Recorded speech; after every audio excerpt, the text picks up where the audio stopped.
When you look at what is a problem, it's a situation. Every situation is just a situation. That's all it is. But around everything, there is a way to fix any single problem. And it all starts with yourself, your perspective and your attitude towards a situation. I've been placed in a situation. Yeah, very traumatic, absolutely. But hey, we can build from scars. Now it's up to us as individuals to take that and take that trauma, take those negatives things that have happened to us and just basically flip the switch on it. This whole script, just change it around. I've seen some horrific and traumatic cases. It's all in your power and it's all in your control. When it comes to religion, when did it help you the most? This is when I had an accident many years ago. I was blown up in this accident and literally I felt my soul leave my body. This is the first time I felt God's grace. I asked him if I can stay for a bit more because I want to see my kids grow. The deeper you get into faith, the more challenges you have. Spiritual warfare starts to take its place. There's a lot of demons that are trying to attack you, a lot of temptations that come your way. And prayer is something that reduces temptation.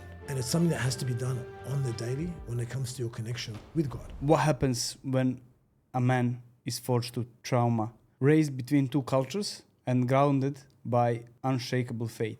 Today's guest is Top Spasojev, mindset, boxing and performance coach, proud Serbian Orthodox believer and a man who turned the pain into purpose. Born and raised in Australia with deep Serbian roots, Top blends the warrior spirit with the discipline, faith, and real-world experience. This episode is about growth, identity, strength, believing in God, and preaching your inner life and reflecting into outer reality. I'm Luka, and this is the podcast where we speak the truth and chase higher standards. Let's go. Top, welcome. Thank you very much. Top, your IG bio calls you as a professional problem solver and a mindset mentor. How would you define a problem and what's your first move when you see one?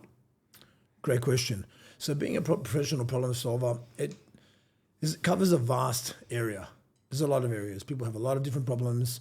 And I think it's important to ask the question where defining what is a problem, what is an actual problem? And then a lot of people will say, I have a problem, but they're not actually in a deep problem.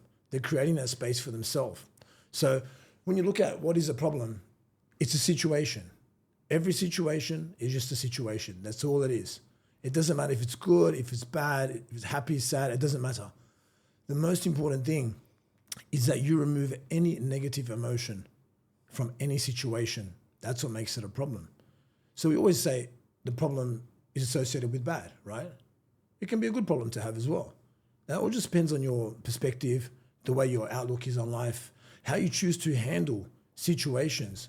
Will you make it a problem or will you treat it as a blessing? Could it be a lesson? Could it be something of that nature? It doesn't necessarily have to be bad. There are bad problems. There are people that, might owe you money or whatever, and then we can fix that problem as well. But around everything, there is a way to fix any single problem. And it all starts with yourself, your perspective and your attitude towards a situation. Understood. You've spoken openly about your upbringing and trauma. What was the turning point where you said, enough, I'm taking control? Yeah, absolutely. So this part here, this is when I decided that trauma was no longer pain. I use it as my weapon. I said, I've been placed in this situation. Once again, I can look at it negatively and put a whole negative connotation around this situation to make it a problem. Yeah, very traumatic, absolutely. Yes, it has scars. But hey, we can build from scars. We learn, we carry these scars like our stripes. They're all unique for all of us. Now it's up to us as individuals to take that and take that trauma, take those negatives things that have happened to us and just, basically flip the switch on it. This whole script, just change it around. Just be like, okay, this is bad, but what is the lesson I'm taking from this? You've been given this trauma for a certain reason, as however bad it may be. I've seen some horrific and traumatic cases. Yeah, they're trauma. They are real trauma. But then you see those people, the ones that choose, because it is a choice. It's all in your power and it's all in your control to adapt and say, okay, what am I learning from this? How can I grow from this?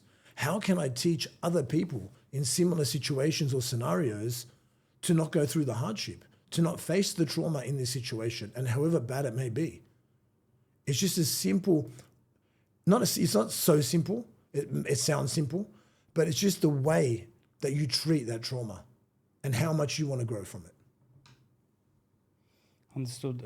I think many people out there, when they face the problem or trauma, they step back. What is the first step when you get a problem in front of yourself, by seeing at yourself in the mirror and saying, that's me, that's my problem. What can I do to improve or to start going forward? Yeah. What would you say to somebody who has done it and going to the next step? Yeah, for sure. Well, we have to face it. We have to face every single trauma, every single problem, every single situation. We have to face it and look at it head on. Now, it's important to find peace inside of that negative scenario. Find the peace, because only with peace comes clarity. Once you have clarity and once you face those problems, which you call problems or perceive as problems, right? A lot of people's problems are laughable to others, and to others, they're unimaginable. So it's all about that same perspective I was talking about. Now, moving forward to the question, it's like once you have inner peace and once you are at peace with any of your traumas, you're unshakable. Nothing can move you. Nothing can affect you. There is nothing at all that can disturb you. And that's the beauty of finding inner peace, just being at peace with whatever has happened to you, however horrific it may be. Are you in inner peace right now? Absolutely. And what is the peace for you? Peace, honestly, peace for me is closeness with God. For me, that is peace. When I try to carry my cross in the most similar way that Jesus would carry his cross. That's the way I look at it. That's inner peace. When I don't react, when I don't respond to nonsense, when I sit back and I analyze, and I'm just happy with everything that comes my way. It could be a scenario of, doesn't matter, it could be a vehicle you're driving, it could be a places that you're visiting and you're looking at all the other people where they're going, you're not going there. To me, it doesn't matter. If I'm on the park bench, if I'm at church, if I'm in a Lamborghini, it doesn't really matter, right? I have the same feeling that I am at peace. So I could be driving one day the most amazing car. The next day I could jump into completely like rubbish car. And to me, it makes no difference. And that's where I know I am at peace. It doesn't matter about my scenario, my situation. You can make a lot of money one day. You could have no money the next day. It doesn't matter because you're still the same person, right? And all that is backed by confidence. Once you have a true confidence and true life experience, then nothing matters. Because when you're gone, what matters? Who cares? No one cares about you. No one cares about this so-called legacy that you're building or what you're doing or who are you? Muhammad Ali is, his name's carried today. In another 100 years, no one will know who he is. Like everyone talks about legacy, but it's just about being at peace with yourself. Because like it or not, everyone's going to forget you one day. Doesn't matter who you are, right? So there'll come a point in time. So, obviously there are people like Alexander the Great and so forth whose name will carry through the ages, right? But apart from that, not many of us are Alexander the Great, right? There's only one. So why be bothered? Who cares, really? That's my point when it comes to peace. This hits really, really deep, man. You're a religious guy, right? Yeah. You're very religious. When it comes to religion, when did it help you the most?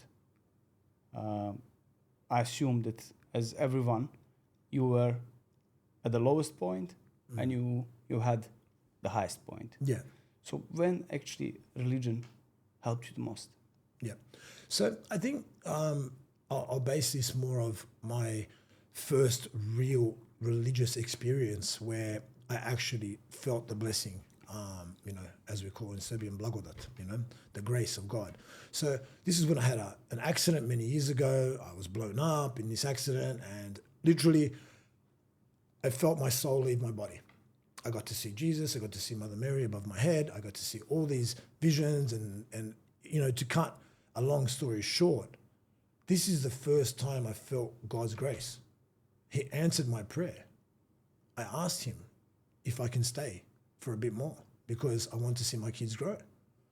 So when I felt this grace, this God-given blessing, that was my first real encounter. And then whenever I go deeper in life, the grace, it's always there. As long as you stick to it, and as long as you cherish it, and as long as you repent, and as long as you pray, that grace will always follow. So, I had the instance, as you know, my mother passing away, and it was total peace. It was a total blessing. I know a lot of my siblings and, family, they're very sad, they were mortified. Like, yes, it was heavy, it carried heaviness. But at the same time, I felt the grace between my mother and myself, that I was praying. I got to pray over her body as her soul lifted from her body when she departed. So feeling all this, seeing all this, actually seeing demons coming that night, the last night of her being alive, actually experiencing and seeing demons coming and lurking around. And I was able to grab my prayer book, and I was about to go Serbian on that word, my molitvenik, my prayer book, and I was like, let's go. I had the complete supreme confidence that I will battle these demons with prayer. So I've had a lot of blessings and a lot of God's will and a lot of God's grace come through over the years in many, many situations. And once again, he shone through when my wish was to be there, even though I was in Greece when I got the call that my mum was about to pass away. But I really wish that I could be there when she does. And my prayer was answered. Against all odds, I made it back in 3 days, and I got to see her for another 3 days and got to pray with her and sing with her and talk with her for 3 days and nights before she passed. And I'm like, if that isn't a blessing, what is, right? So that's some of my encounters, and there are many more. But wow, you are the man. When I say you are the man, I just want to highlight that you came today, as we agreed, and despite that you are sick right now, having a fever, obviously your whole family having a flu, and you are here, it's just another sign of showing what are you as a man, as a word. When I say, you mentioned something on Instagram, on your reels, the fence is your greatest offense. Can you walk us through a moment when you had the strategy which saved your life, whatever? What would be that? A lot of it, I can't disclose some things, but I've had a lot of scenarios where I've just stopped. I find that in life, when there is a situation thrown at you, and a very fast-paced situation, I like to look at it like this. If you're playing football, for example, and the ball comes flying at you, do you just kick the ball back recklessly? Or do you put your foot on the ball, you stop, you analyze, and then you play your shot? Do you pass it? Do you run? Do you sprint forward? Do you take the shot then, right? There are many options. 9 times out of 10, if the ball comes flying through the air and you recklessly kick it, it's going to go out somewhere, right? So I've had a lot of situations where in life I've just taken my time and I've taken a moment to put my foot on the ball, however sticky these situations may be. So it's just taking that moment and just realizing and having that awareness of what is happening around you. What is the actual environment? What are the dangers, if there are any, or are they perceived dangers? How can you be prepared? Preparedness is another huge factor, right?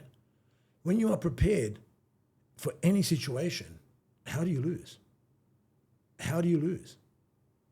It could be another human that comes towards you. It could be an instance a dangerous instance anywhere, right? On the street, in the jungle, wherever it may be. But when you have the time to think and just be still with your thoughts, be at peace, and then react. I found this saved me a lot of times in life. I think this comes with the age, Top. It does. Because if you tell this now to somebody who is 20 years old, he will Yes. say, "Get out of my way, man. What are you talking about?" Absolutely. But you need to make tons of mistakes to be at the position where you are, or to be extremely emotionally intelligent. Yes. So those are two things. Yeah. So what would you say for somebody who is 20 years old, and we see how much violence is now? A lot. You can see on air every day, in Europe especially, in your country. Australia's madness. Yeah. What would you say? Like, okay, you said stop, observe, step back, see the situation, and then try to approach. Yeah. What is another thing which is like, if you are in a moment where you set the ball, but let's say somebody is trying to kick you, to hurt you, to hurt your family, what in this situation? I think you have to remove the ego. Ego is a massive killer. So ego is something that can get you into a lot of trouble very, very fast. You know, it's more of a thing of, you know, don't let your capabilities get confused with your ambitions. I like to say that a lot. You know, we're all very ambitious, but sometimes we're not capable to fulfill those ambitions. When we're young, we think we can do everything. We can, no one can tell us anything. We've got this, but that's how you can wind up dead, hurt, injured, whatever, right? So, yes, absolutely with what you said, everything comes with age, social awareness, right? The emotional intelligence, and far more the emotional maturity. Emotional maturity is a big, big factor when it comes to decision making, okay? Because that comes through experience, naturally, okay? It's not just going to fall from the sky. So I like to get younger people to stick around older people that are sensible, that have made the mistakes. You know, don't be around your people, your age, trying to make a name for yourself. Because as quick as you can make a name, that name can be buried in the dirt. So you have to be really quick. And that can apply for work. That can apply for, you know, whoever flies too high and soars too high can fall just as fast. Everything we do, you know, and it's a fast age. It's a fast era. Everyone wants now, here, fame, instant. Everyone's living some kind of lifestyle, whatever it may be, however real that may be, however fake that may be. But live for yourself. Live for your family. Because if you make silly, silly mistakes, a lot of the times, your family are the ones that carry the weight and the burden. So just step back, analyze, and ask. Ask older people. Seek advice. Don't be too proud. Yeah. Makes sense. I'm just trying to visualize myself how many good outcomes I would be able to seek if I just stopped at a point and just asked somebody who has experience about the things that you are saying now. Top, you've been born and raised in Australia, yeah? Correct. But you have, when I speak with you, I feel that I speak with old school Serbian guy. How did you manage to keep the cultural moment, religious moment in West environment? Yeah, that's a tough one because a lot of people lose the language, they lose the faith, they lose all the traditions, they lose everything, especially being in America, Australia, England, etc. So for me, I had my mother who was obviously born in Serbia. My father was born in Australia. My grandfather came to Australia 1949, straight after the Second World War. So, you know, with mum, dad was more based around the Australian culture. You know, he met mum. And then with mum was very, very close to her culture, very close to her culture. And she got really deep into faith. So that kind of reflected onto me. My grandfather as well, I grew up with him taking me to church, speaking the language. When I went to school, because my mother didn't know English, I didn't know any English at all. So here I was, this Serbian Australian boy in Australia, born, went to school at 5, 6 years old, not knowing a word of English. So that made it really, really easy for me to keep the traditions, to keep the faith, to keep the language and the culture, right? One, following the footprint of my mother and my grandfather. And two, just having that base foundation of language. Because once you develop that first language, you start to think in that language. You start to perform in that language. So therefore, I guess that you'd get the sense that you are talking to a guy that's grown up in Serbia. And naturally, it's helped that I have made a lot of voyages to Serbia back and forth. I don't even know how many times I've been there, 30, 40 times at least. So that helps as well, you know, having a place in Serbia, being there a lot, being in a Serbian environment. But I've always felt that way. I could never gel. I have some friends of other nationalities, but I could never gel. You know, I could never marry someone who wasn't Serbian. I'd have that culture clash. You wouldn't get where I come from. And I've always felt that way. Thank God for that. I'm very blessed. I feel I'm very happy for that. Yeah. I would stop and observe and ask you if you can share any challenging moment in your life where prayer or religious ritual was your anchor. Mm-hmm. If you can share with us and tell us, because I know that you are really linked to a God. And obviously, I don't know you that long, but from the time that I know you around the year right now. Yeah.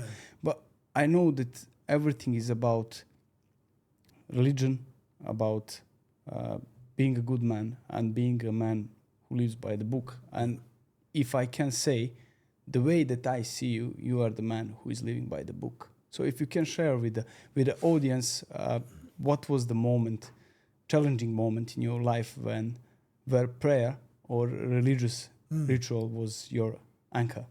Yeah, you know, to be honest, prayer and fasting come in every day. This is a daily ritual. And the truth is, people think, oh yeah, once you're in the faith and you know, you're living this certain way, that's what you do. It's so easy. But in essence, the deeper you get into faith, the more challenges you have. So spiritual warfare starts to take its place. There's a lot of demons that are trying to attack you. There's a lot of how can I say, a lot of, like, say, for example, you could be temptations, yeah? My brain switches from Serbian, I tell you this. Yeah, I mean, like... So temptations is a word. So a lot of temptations that come your way. You know, you're living in this demonic society. So you're always going to be infiltrated by demons, always whispering in your ear, do this, do that, do it like this. And this is where prayer and fasting on a daily basis help a lot, especially with prayer, right? Fasting, we have a lot of fasts in our faith. You know, we have 4 major fasts during the year, very big fasts. I'm actually on one now, which is going for a month. And then we have every Wednesday and Friday where we fast as well, all throughout the year. So this is really, really important because basically fasting crucifies the flesh, right? And prayer is something that that reduces temptation. So, you know, it's a constant battle, and it's something that has to be done on the daily when it comes to your connection with God.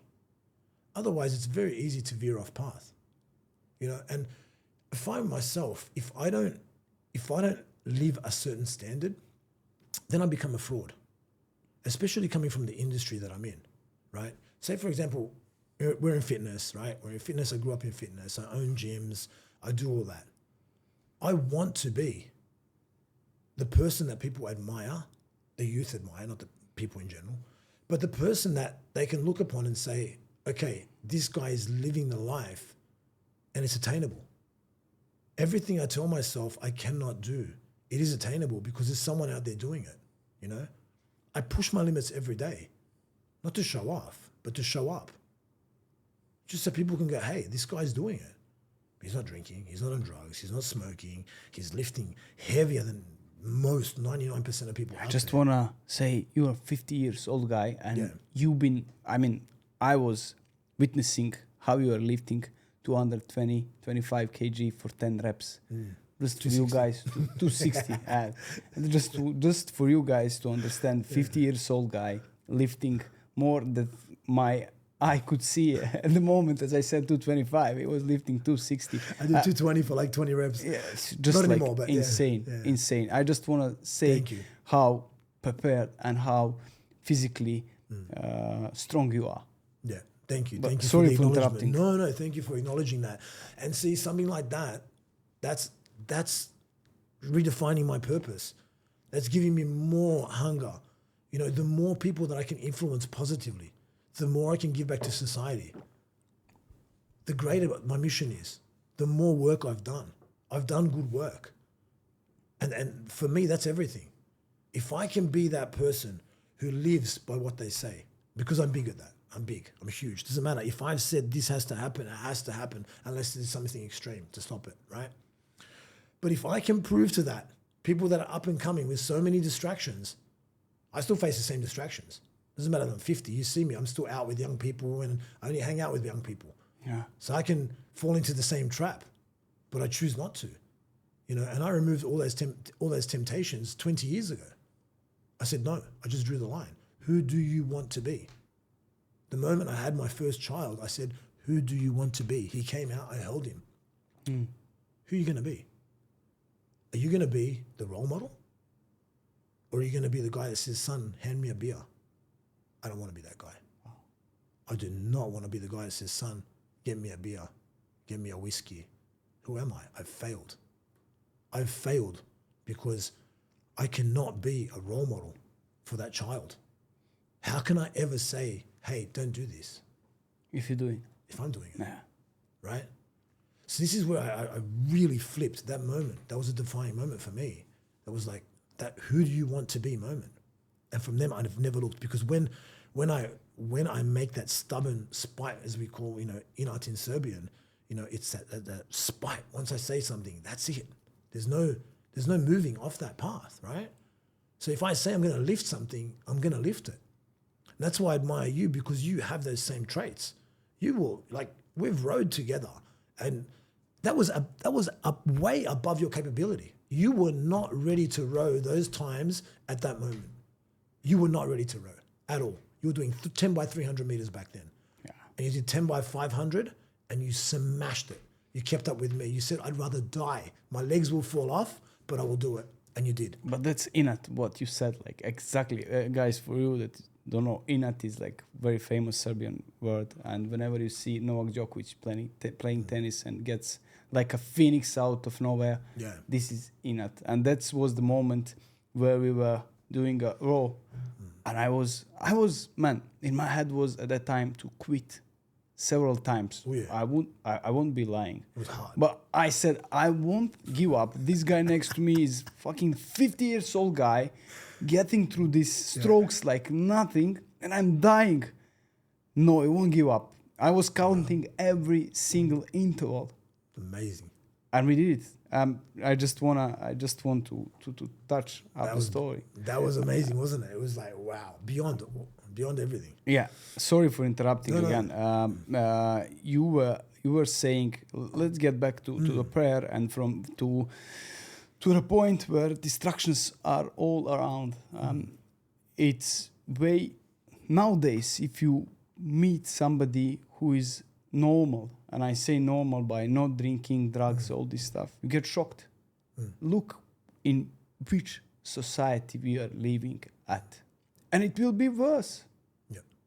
And there is a voice, as your voices, saying that, but obviously you had this break point in your life where you turned.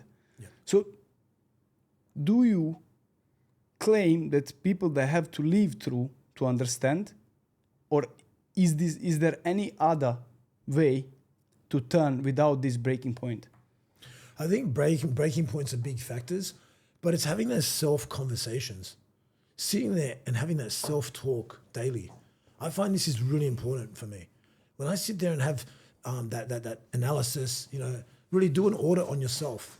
Sit there and do an audit, like you would your finances, you know, your building, your blueprint for your business, whatever. Audit yourself. You know, instead of the taxation man auditing you for your finances, you do an audit on your personality, on who you are as a person, who you are as a man. You know, and it was great because one of the one of the brothers, Rafa, he said to me the other day, he's like, we were talking, and he said, and he actually posted it on his story as well on Instagram. He was like, okay, take a look at your life over the last 30 days. Now, if you could record every moment in the last 30 days, and then I could show that video to your friends, family, parents, etc., would you be proud? Right? And I just thought that was amazing. I thought, dude, how many people would be shamed? Right? So I look at it, it's like self-talk. Okay, this is my options, this is my choice. This seems fun, but really, is it fun? Like, let's be real. It seems fun. We go out, the devil whispers, go out, get smashed, do all this stuff, yeah? Go party, bender, 3 days, do all this stuff, yeah? Don't come home. Your wife is looking for you. No one knows where you are. You're in some hotel room. Like, this stuff happens all the time, right? It's quite normal. But who do you want to be? It's easy to make that choice, but it's the same negative cycle. There's no growth. Without growth, what is the point to life? If you're going in the gym and lifting the same weight every week, there's no point. Go home. You know, it could be the same weight, but then you have to up the intensity. You have to up the repetitions, right? We've got to do more volume. We've got to add more sets. We've got to do a lot of things to keep growing. So if we're not growing as humans, that's our purpose. What are we here for, right? I'm sure you'd agree with that. Yeah, 100%. It's crazy, man. The way you speak is just deep. I feel that me as a younger pa, I could learn much more from you.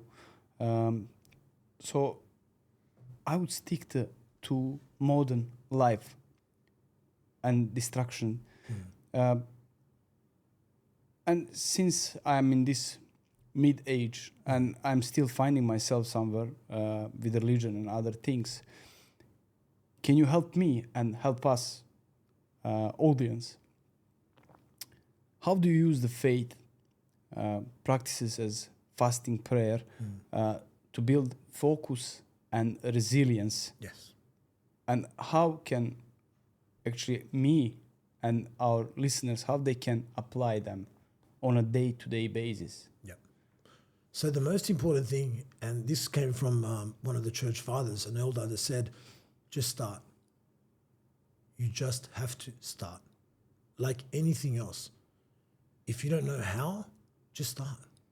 Just start talking to God. Talk to him. Say, I don't know how to pray, but I'm going to talk to you every day. You make it a ritual in the morning. You get up and you have a talk. Have a coffee and have a talk. And that will lead into you being more intrigued. Okay, how can I do this properly? This will come. God's grace will come. If you search, you will receive. 100%. There's no denying that. If you want to build a better body, you must go to the gym. You don't know how? Start. You're just going to start. Get a gym membership, right? Yeah. Turn up every day. You're making a start. Then you'll start to ask gym buddies. What will happen? You'll start to ask friends like me. Tops, how do I pray properly? What do I say? How do I go about it? What do I do? Right? And then we start to get deeper. Then you might find yourself a church. And you will find yourself a church. Because once you enter into the spiritual world, it will find you. It's very captivating. It's very deep. And when you see the blessings that come from this spiritual world, you will never want to leave because you are grateful for every blessing that you receive. And it could be the worst thing that happens to you in life. Again, thank you, God. Thank you for everything. Because you will start to take the best parts of it, the best part of every situation, right? You'll start to take from that because you have a connection with God. Even with fasting, people are like, oh, it's very hard. And it is hard to fast. I'm fasting for a whole month now. We've got one day where we have on water, the next day we can have some oil, and then again we can do that for 5 days. On this fast, we're allowed to have a bit of fish on the weekend, so it's okay. But the next fast we're doing next month, it's all on water. So it's a very, very deep fast, right? This is the fast of Bogorodica, of Mother Mary. So very deep fast. But it happens slowly. It's all about taking the first little steps. Just try. That's all you do. Try, and you'll be amazed what can happen. Because then you will get deeper, and you will ask, and you will grow. Like anything, you will grow. Wow. I want to quote one thing. I'll stop with the religion and we'll shift toward fitness and other. I've seen the quote which said, if God is with you, that doesn't mean that your boat will not go through the storm, but it clearly means that your boat won't sink. How deep is that actually? That's very deep. Because, going through the storm, when you look at monks pray for storms every day. Every day they pray for a storm. They're like, once they get so deep in faith and they stop being tempted and tested, they start to pray to God, God, have you forgotten me? Why are you not giving me temptations? That's another level that they reach. So being tempted, going through the storms, there is a lot of beauty in the storm. You show the character actually. A lot. Very much character building. A lot. So how much growth will you get out of each storm and knowing that God is in you? God is in you and he is with you. Whatever it may be, you let go. You let go and you trust. That's the beauty of it. And you know what? It always comes out great. And like I say a lot too, I'll say like, everything is going to be okay when you have the Lord in your soul and in your heart. When you've given your life to him, everything will be okay.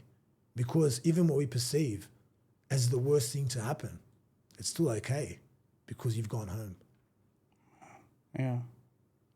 We came without anything and we will leave this world without anything again. So all material things will stay behind. Top. Let's move to fitness. Let's do it. Your coaching helps clients build habits. You track consistency. You teach them how to box, how to lift weights. Obviously, you keep them accountable on one word. So what's the number one mistake people make when they try to build real habits? Yeah. The chase, obviously we're chasing motivation. All the time, people want to be motivated. It's age old. We know nothing new, right?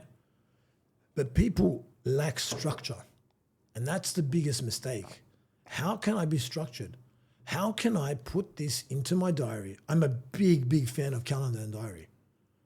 Everything I do needs to be in the calendar. Everything. Eating, phone calls, meetings, training, everything needs to be in the calendar. And you need to set alarms to remind you. I feel that this is a great way to motivate you more and remind you more, to ensure that you will execute. Because you know yourself, motivation is zero. It doesn't mean anything, right? It doesn't mean anything at all. So you need to set those little tasks, those small tasks. I find small tasks, it could be like everyone's task is different. I've had clients where it's before you jump into your car, do a 5-minute walk and come back. I want you to video that walk. When you do that walk, make a video and send it to me. Let me know you did the walk every single morning. Let's start with that. Start the smallest little habits that will grow into bigger habits. Because a lot of the time we can't expect people to turn up constantly. They're not built for it. Yeah. They're really not. It's like asking a baby that just came to walk. It's not going to walk. It's not built for it. It might try, but it's going to fall. It can't, right? Oh. So it's just being able to set the smallest tasks and do them repetitively every single day to build that resilience and start to tell yourself that you are no longer a liar, that you are no longer going to let yourself down because you are capable of doing 1 minute, 3 minute, 5-minute walk. Whatever you sign on that dotted line, whatever you commit to, execute it. And then we can build from there. And really quickly, once people start to do those repetitive actions, however small they might be, they start to build a pattern. And then we can build that, we can grow off that base. But without that base, a lot of the times they fall off. They really fall off, you know? So I've found over the years that that's a big one for me. Creating that repetition, the small things, consistency with the smallest things, just making sure they get done daily and setting those alarms. I feel that builds a good baseline, and then we can build off that. You know, because without that foundation, it's really hard to build. Really hard. A lot of trainers I see get really excited. They want to throw all these crazy exercises at people, but they're not ready for it, right? For what? Simplicity, man. As you said, I truly believe in calendar and putting your duty on a piece of paper, or you name it. Yeah. Once you have it, treat everything as you would treat the most important meeting in this day, and then trust me, even the people who are high performer peoples, individuals, they get disappointed in themselves for sure 100%. when they promise to deliver as small walk and they don't do that. End of the day, the small thing that matter actually is something which will keep you moving, as you said. And I'm just acknowledging that, and I'm a big believer what you said. You help busy professionals reclaim mental health and confidence. What's your simple 60-second mindset reset for somebody who is trying, or somebody who is willing to quit spiraling around? Yeah, just remember why you started this. Why did you start?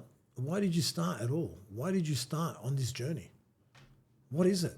What's the number one thing that's taking you off the couch, off the office chair, whatever, to get you here in the first place? Reflect.